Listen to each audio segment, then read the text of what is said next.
My name is Anna O'Neill. I am the chair of the Social Studies Department at Milford High School.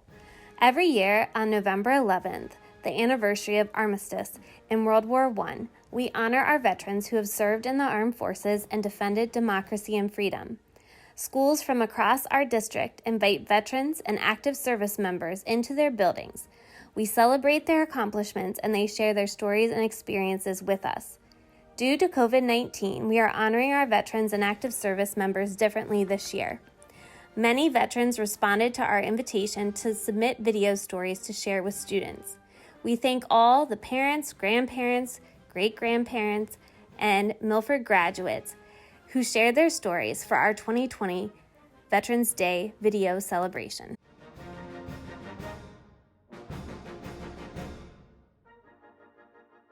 I pledge allegiance to the flag of the United States of America and to the republic for which it stands, one nation, under God, indivisible, with liberty and justice for all.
We received many stories from active service members and veterans.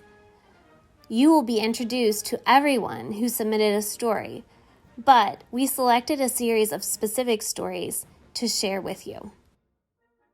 Hi, I'm Matthew Pranger, and this is my papa, Glenn Hawkins. Hi, I'm Kenneth Vaught. And I'm Ashley Bauer.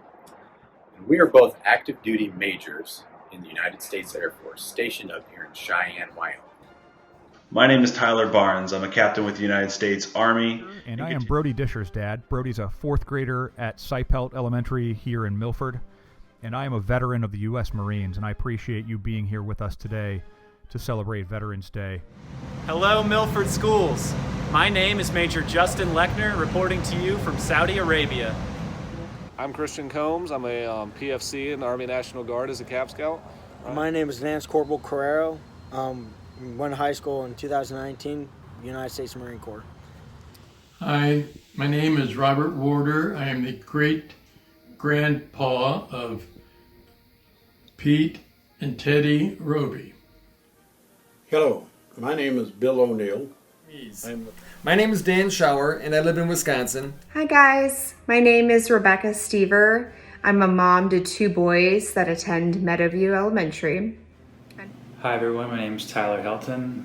I'm a 2014 Milford graduate, and I'm currently active duty in the United States Army. I'm a second lieutenant. And I served in World War II. Hi, I'm Sue Potashnik, and I'm coming to you from Fort Jackson, South Carolina. My name is Patrick Bresler. I'm Jordan Bresler's grandfather. I'm Army Major Retired Tony Main. I served in the Marine Corps, United States Marine Corps from May 26, 1969 through December 13th, 1973. Well, I served as a hydraulic mechanic on a C-130 refueler with BMGR 352 out of El Toro, California. I've worked on C-130 hydraulic systems, landing gear, flaps, anything to do with hydraulics on an aircraft. Why did you serve? I served because my dad was in the Marine Corps. He served during World War II. He fought at Tarawa, Iwo Jima, and Saipan. And I just figured since he served in the Marine Corps, I wanted to be a Marine too. At that time, the Vietnam War was going on, and because I was in the Marine Corps and we were a C-130 refueling squadron, we took F-4s and A-4s to Vietnam. We flew to Hawaii, and from Hawaii to Guam, from Guam to Vietnam, Da Nang Air Base, where we did mid-air refueling. We refueled the aircraft. A series of C-130s would take off, and then the jets would go from one aircraft to the next, refueling just like they would go and stop at a gas station to get gas. Well, that's what these jets would do. They would stop at each one of the C-130s as we were spaced out and pick up fuel so they could make it to Hawaii, then to Guam, and then to Vietnam. And then we would bring aircraft back from Vietnam. We'd do the same thing. We would stake ourselves out over the ocean, and the aircraft would come to us, and we would refuel them, and then they would fly back to the States. And that's what I did in the war. So what's this you brought today? Okay, this is a C-130 aircraft right here. The only difference between this one and the one I worked on was that the pods right here were out on the edge of the wings, and this is what held the baskets that dropped down and dropped back so the jets could fly up to it and connect to the pods, and we would give them fuel. And we would sit back here with the back tail open, and I would talk to the flight engineer up in the cockpit and tell him when the planes were coming up, and then he would talk to them through the radio, and then they would connect up, and then he would open a valve up front to release the fuel to the aircraft. But this is a C-130 right here. It's a 4-engine turboprop. It's like a jet engine, but these had propellers on them. The jet engines would turn the props, so it flew about 380, almost 400 miles an hour. In my service, I joined just before the 9/11 attacks, which happened in 2001, where terrorists attacked the World Trade Center and the Pentagon. And so my experience went from peacetime to wartime in one day. I was leaving a Middle Eastern deployment. I had spent some time in Jordan, Saudi Arabia, Kuwait, Bahrain, and UAE on a series of ships. Amphibious ready groups is what they're called, and basically we're a bunch of ships with Marines stationed anywhere around the world so we can respond to things within 24 to 48 hours. And we were leaving that deployment. We were coming home from the Middle East when the 9/11 attacks took place. So my experience changed dramatically. My outlook in the military changed dramatically. I have a lot of friends who had a lot of experiences overseas thereafter, including myself. Experiences that we would not trade for the world, but in many cases we missed things like other people's graduations and weddings, and some of my friends missed their children being born. This is what Veterans Day is all about. These men and women sacrifice so much to protect the United States, to protect our interests around the world, and to make sure that you and I stay safe. And Veterans Day is all about saying thank you to them and recognizing their sacrifices, and it goes beyond what combat looks like and what wartime looks like, but largely that people sacrifice, again, missing their children's high school graduations and childbirths and things like that. Very important keystone moments in their lives, all in the name of protecting the United States and keeping us safe. So I thank you for joining us today, and I thank you for recognizing Veterans Day with us, and hopefully we can see each other in person next year. Thanks so much. Lechner reporting to you from Saudi Arabia. I am currently serving in the U.S. Air Force, and I want to share my military story with you. If you're watching this to show appreciation for our veterans, I applaud you. The military needs that show of support. You may also be watching this for motivation or inspiration. After all, our veterans are exceptional people who volunteer to boldly serve. They bravely go into harm's way to protect the freedoms of our great country. They hold dear to values of integrity, service, and excellence, and they serve for a greater purpose. There is significant meaning in that. My military journey began in the summer of 2005. Upon graduation from Milford, I attended the United States Air Force Academy. I achieved a bachelor's degree, commissioned into the Air Force, and went on to become a C-17 pilot. As a cargo pilot, my job was to deliver troops and cargo around the world. I've traveled the world, visiting over 25 countries. I had a rather unique view because I was not a trained combat veteran or combat soldier. I was in the U.S. Navy, but never on a ship in my life. So, after 3 months of training, I flew to Vietnam on my birthday. My first job kept me working pretty much in an office. For every one soldier in combat, there are 7 soldiers behind him or her, supplying him. After a few months, and because I worked at learning the language, I was asked to join a small specialized unit working with local villages. Our unit of 5 guys were the only ones allowed in downtown Da Nang because it was too dangerous.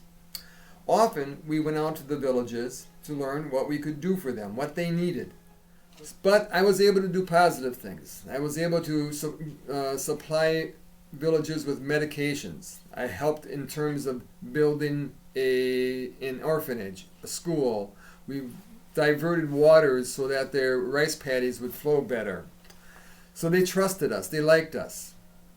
Many villagers, though, worked hard to protect us. They risked their lives for us. Vietnam taught me to always learn something about culture and respect that other people do things differently, not right or wrong. Hi guys, my name is Rebecca Stever. I'm a mom to 2 boys that attend Meadowview Elementary.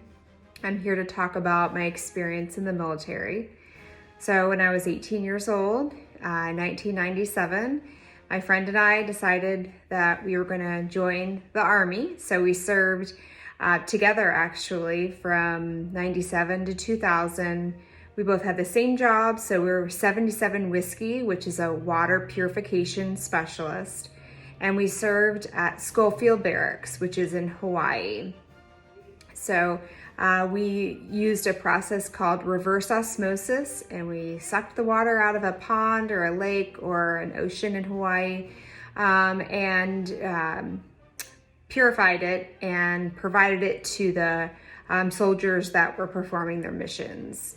I traveled to Thailand as well as many states throughout the mainland and Guam during my short 3 years in the service. Basic training was incredibly difficult, but a great challenge and pushed us all mentally as well as obviously physically to reach things that we never thought were possible and things that I use to this day and many years later. And I was able to use the GI Bill to help put towards my college education when I got out. So I would say to anyone that's considering being in the military that research all the branches and what they can offer and kind of help you make the best decision for you. Thanks. I was very lucky. I was able to enlist in the 1007th Light Maintenance Company of the Army Reserve in Hagerstown, Maryland. Army Reserve is a lot like the National Guard. In January, I left for 6 months of training at Fort Knox, Kentucky, where I learned to be a supply clerk and a truck driver. I came home. We met one evening a week from 6:30 to 10:30. then 2 weeks in the summer, and then 2 bad companions convinced me to go to jump school with them. The Army always needs paratroopers, and in a moment of a weak mind, I agreed. We went to Fort Benning, Georgia, and endured the training and was scared to death, but I managed to graduate with my 5 jumps. Then these 2 guys said, "We think we're ready to become a Green Beret." And I said, "You're nuts." The trouble with bad companions is they will force you into their method of thinking. 3 of us went to Special Forces training, and 2 of us were awarded the Green Beret. Here, I could not find my beret. I looked all over the house. I found a lot of other stuff I forgot that I had. Couldn't find it, but I still have my uniform, which is here. I went TDY, which means temporary duty, to the 82nd Airborne Division and became a jump master, and this is called a Master Parachutist badge. It's the highest rating that you can get. I jumped out of 107 airplanes. The last one sent me to the hospital with a dislocated shoulder and 2 breaks. And after that, I could not stay in Special Forces. I jumped out of a plane in Thailand.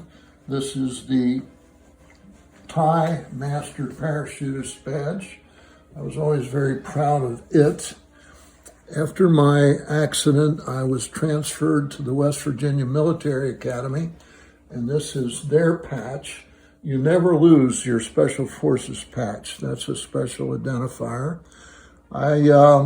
There I ran ranges, I taught marksmanship, I taught weapons maintenance. I ended up with 5 Special Forces MOSs. That stands for Military Occupational Specialty. I had light weapons, heavy weapons, demolitions, intelligence, and operations. Special Forces operate in small teams. I retired with 28 years now. I'm Riker's great-grandfather, and I served in World War II and the victory over Japan. That's a great day for me.